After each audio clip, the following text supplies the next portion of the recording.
Good morning, good afternoon, good evening, or good night, whenever you are, in fact, watching this new lesson.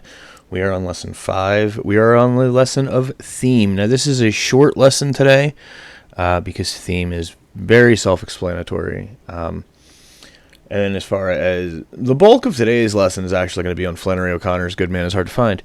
I don't have a lot of information about Jesse Parent, so I didn't make a slide about him, but I will tell you what I know and what is important to know. So section 1 is going to be theme. So let's begin by talking about theme. What is theme? It is the general idea or insight conveyed by a work. Okay, the theme is the idea or what we are supposed to take away from the story. It's the point of the story in the sense of it is the essential meaning of the story. Okay? It's not, the theme of a ghost story isn't ghosts. The theme of a ghost story is, how what we do in life can affect others, or what we do in life can affect us beyond the grave, dependent upon where you're looking at in the ghost, what angle the ghost story is written. The point of it isn't about ghosts, okay? It's the meaning behind writing the story. Our experience of a story or a movie or a TV show or anything, whatever literary work we're looking at, isn't complete unless we grapple with, well, what is the essential meaning of this? What is the meaning behind this? What is the theme of this work? You have to kind of wrestle with that idea. All the elements of a story work together to create a theme: plot, narration, character, point of view, setting, symbolism, which we'll discuss next time. They all work together to create the essential meaning of the story. Readers will oftentimes disagree about a theme, okay? So the essential meaning to me, just like everything else, the essential meaning of a story to me might be different than what it is to you, and vice versa. Okay? And that brings up the question, can a work of fiction convey more than one theme? Well, if you've been paying attention to these lessons, which I hope you have been, you'll see that when we get to the stories and we're discussing the stories, a lot of times there will be more than one theme mentioned. So yes, absolutely, a work can convey more than one theme, whether that be on purpose or it's just things that people interpret the story to mean. And we agree a single work often expresses multiple ideas. What we disagree on a lot of times is what those ideas are. And that's where our discussion comes in. The theme is a general insight illustrated through the elements of character, plot, setting, symbolism, etc., narration, all of those literary elements, and even some that we don't go over, those are discussed here. It's not an insight about the character, the plot, the setting, but it's an insight that is shown to us through those. Okay, so the plot of a story in terms of being shown through a character is usually how a character reacts to their situations, or the character development. How do they change? How do they develop? How do they grow as the story goes on? A theme articulates the idea it expresses about a given topic. It's not the topic itself, it's the articulation of the idea that it expresses. So what that means is that a ghost story isn't, the idea behind a ghost story isn't to tell the story of a ghost. It's to warn people. So like A Christmas Carol is one of the most famous ghost stories ever written. The theme of A Christmas Carol is it's never too late to change, okay? That you can change and appreciate those around you and the world around you. The topic would be through, a ghost story, would be a Christmas story. But the idea, the articulation of that idea is the theme, and the idea is articulated through the use of the ghosts and the supernatural elements. Apparently I have that slide twice. That's it for theme, guys. Like I said, theme is relatively easy to understand, and it's short. Okay, there's not a lot to go with it. Flannery O'Connor is A Good Man is Hard to Find. Personally, it's one of my favorite stories.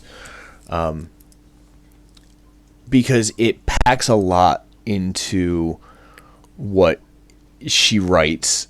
Flannery O'Connor is one of the great American storytellers of the early 20th century. And she writes relatable. She creates relatable characters and puts them into these relatable situations. She has a story called Good Country People. That's another kind of dramatic thriller suspense, such as this one. And it's not overt, okay? They're not over the top with their suspense and their drama and their thrills. But that is there. Those elements are in there. So she's an American novelist, short story writer, and essayist. She's Southern. She often wrote in a sardonic Southern Gothic style, so kind of satire, but without the humor. It's a more serious version of satire, kind of looking at the South. She was born in the South, raised in the South. She's a Southern writer, so you write about what you know. It's the same reason why almost all of Stephen King's stories take place in Maine, with the exception of The Children of the Corn, which we read last time. So she is she's sardonic. She takes those Southern ideals and kind of looks at them and says, well, no, because they're not perfect. Okay, the South isn't perfect, and here's why. What we mean by Southern Gothic is regional settings with grotesque characters, often in violent situations. So, a good man is hard to find, right? Is perfect example of Southern Gothic style. It's set in the South. There's grotesque characters of the misfit, Hiram, Bobby Lee, even the family themselves, the way that they act and speak to one another. And then there's the violent situation. She was a Roman Catholic, devout, and that faith influenced her writing in that she a lot of times will write about the themes of morality, Catholicism, grace, transcendence, the lack of any of these, the death, the loss of any of these things. And she often wrote in Christian realism. So while her stories featured these grotesque characters and violent situations, they were situations that could actually happen. They weren't fantastical. Okay, and a lot of them dealt with Christian themes, such as, what does it mean to be a good man? And when we say man, in this case, we don't mean male, we mean man as in human being, okay, as in person. So, throughout the story, they're using man as in, like, oh, well, he's a good man. But in terms of what she meant when she said a good man is hard to find, or when we're looking at it through the lens of Christian realism, we need to understand that the word man in this case applies to all human beings. Okay, so to say that a good human is hard to find, what does it mean to be a good person, and why is it so hard to find somebody that fits that definition? She suffered and died from systemic lupus erythematosus. I hope I'm saying that correctly. She was not supposed to live past the age of 12, and she made it well into her 40s. But it was a very painful life physically. It's an autoimmune disorder, so while it wasn't necessarily the 100% cause of her death, a lot of people with that disease, with autoimmune diseases, usually get something else like pneumonia or COVID or bronchitis or something that your immune system would normally fight off, but in this case their immune system is compromised. So the publication history of A Good Man is hard to find. It was published in 1953 in the anthology The Avon Book of Modern Writing, which the Avon is the cosmetics company. They also produced and edited this Book of Modern Writing, which was a collection of a lot of short story writers from the time, and a lot of them contributed to it. Isaac Asimov, if you are a science fiction fan, he's contributed to this as well. 2 years later, in 1955, it was published in a collection called A Good Man is Hard to Find and Other Stories. So you can guess which one was the most popular story of hers at the time that book was published. And then in 1960, it was collected in the anthology called The House of Fiction. It's one of her most famous stories, and it's oftentimes collected in anthologies. So if you take a short story course, or you take American literature, or a female writers course, this story is one of the ones that you'll most likely read. So some of the themes, this is chock full of themes and symbols and just things that, need to be talked about. Violence and grace, grace through violence. With the exception of two people, nobody in this family is worthy of salvation or grace. Many people would argue the two characters that aren't really named, right?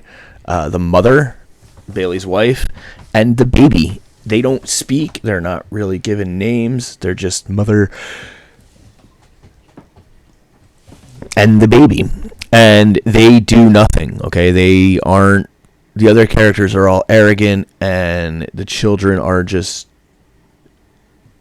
devastatingly terrible people in general. But the mother and the baby don't really do anything to deserve what happens to them. Whereas the other four people in the family, could be argued that they're not innocent, they're not grace-filled people. But how do they gain grace? Well, grace is gained through, in this case, through violence, and O'Connor's trying to show that. Goodness and the lack thereof, again, looking to the family, looking to the idea that a good man is hard to find, that the two people that the mother says, you're a good man, are Red Sammy and the Misfit. Now, the Misfit, she's just telling you're a good man to get out of him murdering her. Red Sammy is almost like she genuinely believes he's a good man, but the thing is that she doesn't know Red Sammy. And she's not listening to Red Sammy's wife when she tells him that, he's basically not. And she kind of ignores the fact, too, that he basically says, shut up and go back to work. Nobody wants to listen to you, to his wife. So this idea of the lack of goodness, or misappropriated goodness, or misinterpreted goodness, that's a big theme in this. Punishment and forgiveness. Well, that's the whole point of the story, isn't it? That's the whole theme right there, is, does the punishment fit the crime? I said earlier that everybody in the family kind of deserved what happened, but did they deserve to die? No. Are they terrible people? Yes. So it's about, does the punishment fit the crime? What, the Bible speaks of forgiveness, but when is it too far? Okay, like when do we get to the point where forgiveness isn't good enough? Familial conflict and familial love. Nobody really shows familial love in this story. This is all just conflict after conflict after conflict.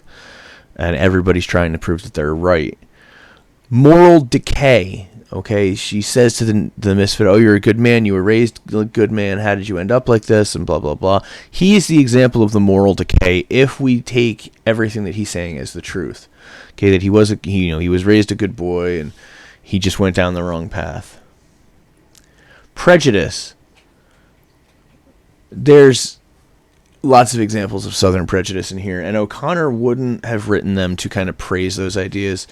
She would have written them, again, she was a humanist, so she wanted, everybody to be free, equal freedom, and equal rights for everyone.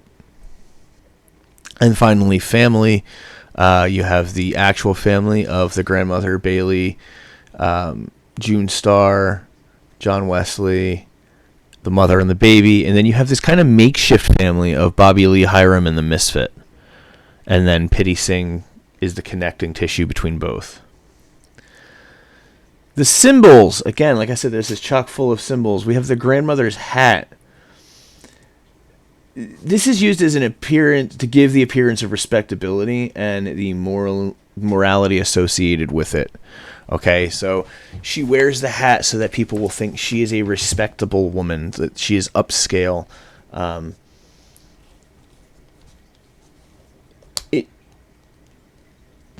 She does not truly embrace the finality of death while wearing this hat. She says that she's wearing the hat so that if she dies, if she's found dead on the side of the road, people will know she's a lady. It's not...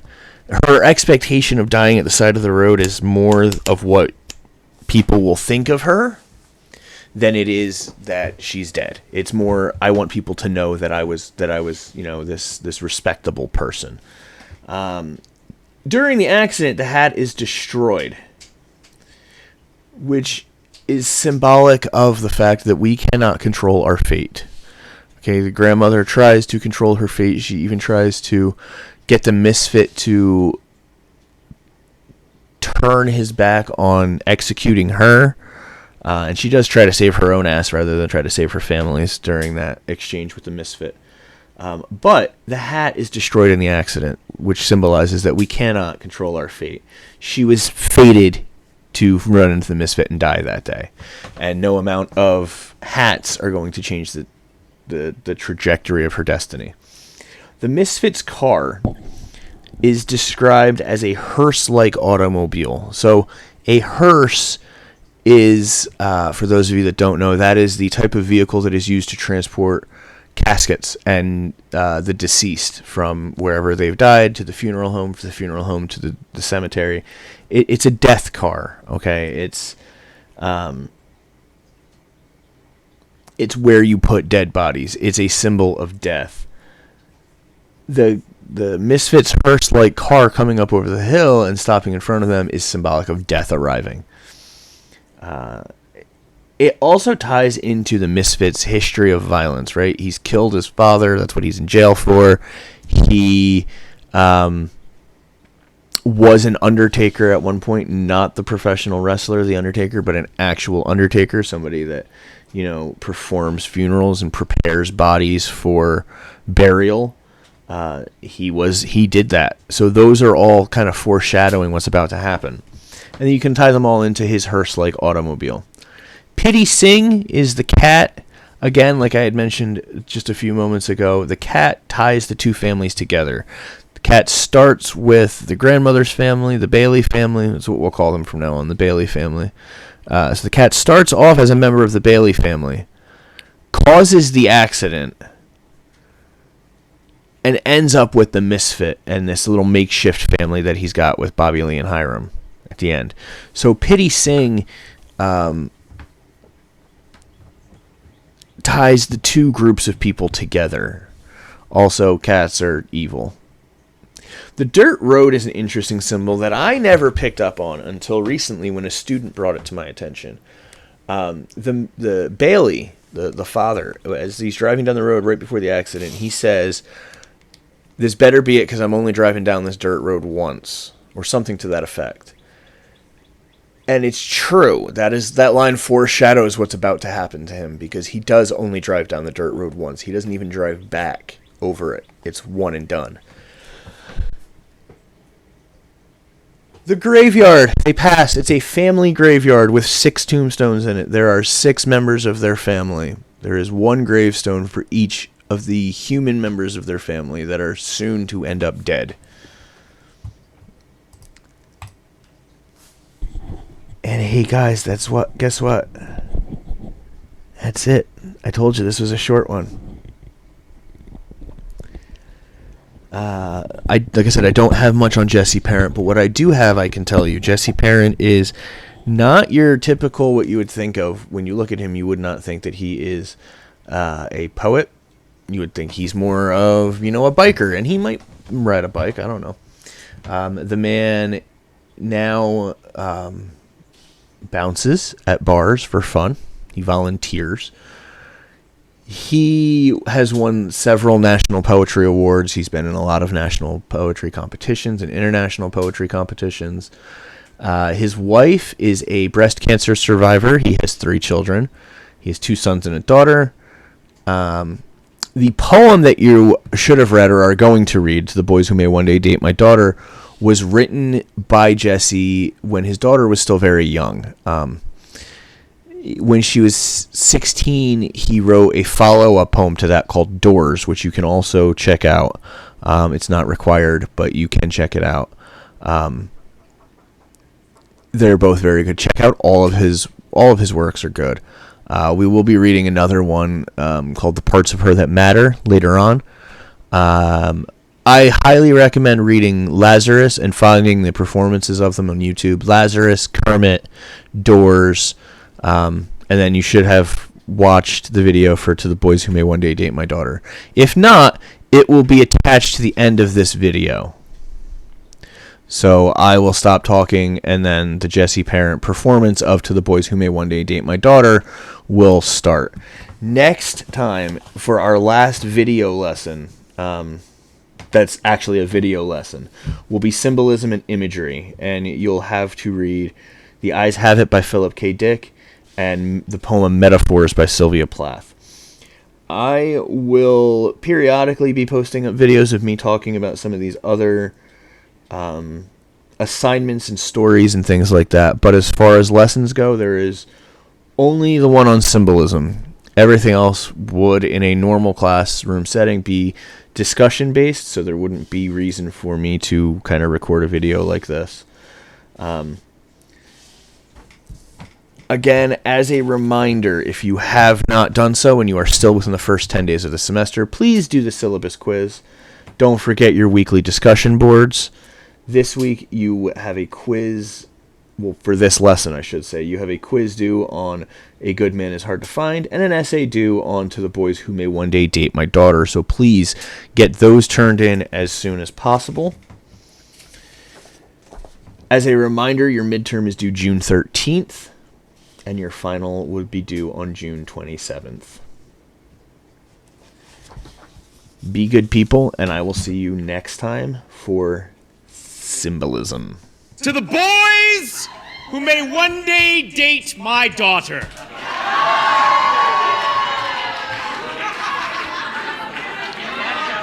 I have been waiting for you. Since before her birth, since before my spark took hold and ignited the fire in her mother's belly, I have been training to kill you. When you took your first steps, I was preparing to make it so you never walked again. When you played at war, I was perfecting headshots. You can't catch up at this point.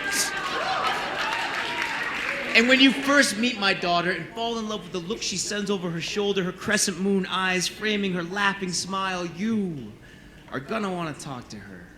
And when those hours pass by like sprinters during that first timeless conversation, you will also know, with a deep and impending sense of dread, that you are going to have to talk to me when you first come to my home and see the bone carving over my threshold. Try not to imagine your own femurs so expertly carved. Pay no attention to my ample crawl space, my room with the rubber mat and a drain. Be careful to only approach me with love for my daughter. See, I have been seeding her childhood with taproot hugs to weed out indifference and apathy. There will be no daddy issues for your teenage talons to latch upon. If you break her heart, I will hear it snap with the ear I pressed against her mother's belly. The elbow I cradled her head in will send a message to my fist. My cheeks are attuned to her lips. I will know if they tremble. I have taught her that a man should never hit a woman. Now, her mother would like to add that she really shouldn't ever hit anybody, but I have taught her that a man should never hit a woman. Consider my genes a mark of Cain. You will suffer 7 times whatever you do to her, and she will not keep your secret. You can't make fire feel afraid. I have been teaching her love all of her life, and all that I ask is that you continue the lesson. Love her, befriend her, protect her, be there when I can't, and when my body gives up to the grave, let the grin that eternity carves into my face be a reflection of the peace that your love brings to her. And we should get along just fine. Addendum. To the girls who may one day date my daughter.